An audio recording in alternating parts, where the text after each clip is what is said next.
નમસ્કાર ખેડૂત મિત્રો। જો તમારા ઘરે પણ ગાય, ભેંસ, મરઘા, બકરા કે અન્ય કોઈ પણ પ્રકારના પાલતુ પશુઓ એટલે કે ડોમેસ્ટિક એનિમલ્સ હોય તો આજનો આ વિડિયો તમારા માટે ખૂબ જ ઇમ્પોર્ટન્ટ છે।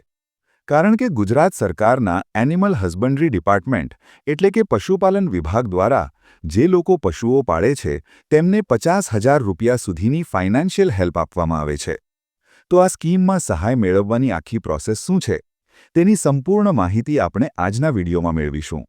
પણ એ પહેલાં જો તમે અમારી ચેનલ પર નવા હો તો અત્યારે જ સબસ્ક્રાઇબ કરી લો, જેથી ખેડૂતો માટેની આવી જ ગવર્મેન્ટ સ્કીમ્સની માહિતી તમને રેગ્યુલર મળતી રહે।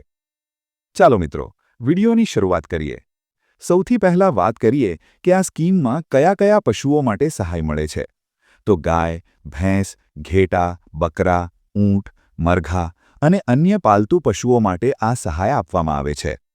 ખાસ વાત એ છે કે રાજ્યના તમામ કેટેગરીઝના પશુપાલકો આનો લાભ લઈ શકે છે, પછી તે એસસી, એસટી, ઓબીસી, જનરલ હોય કે ઈડબ્લ્યુએસ કેટેગરી, દરેક પશુપાલક આ યોજનામાં એલિજિબલ છે।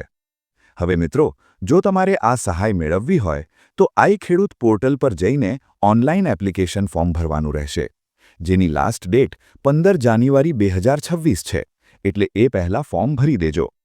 સહાયની રકમ વિશે વાત કરીએ તો આ યોજના હેઠળ ઇન્ડિવિજ્યુઅલ પશુપાલક અથવા ગૌશાળા, પાંજરાપોળ જેવી ઇન્સ્ટિટ્યુશન્સને નર વાછરડાનું ક્લોઝ અથવા ઓપન મેથડથી ખસીકરણ કરાવવા બદલ એક વાછરડા દીઠ 500 રૂપિયાની સહાય મળશે। અને હા, અહીં મેક્સિમમ 50,000 રૂપિયા સુધીની સહાય મળવાપાત્ર છે।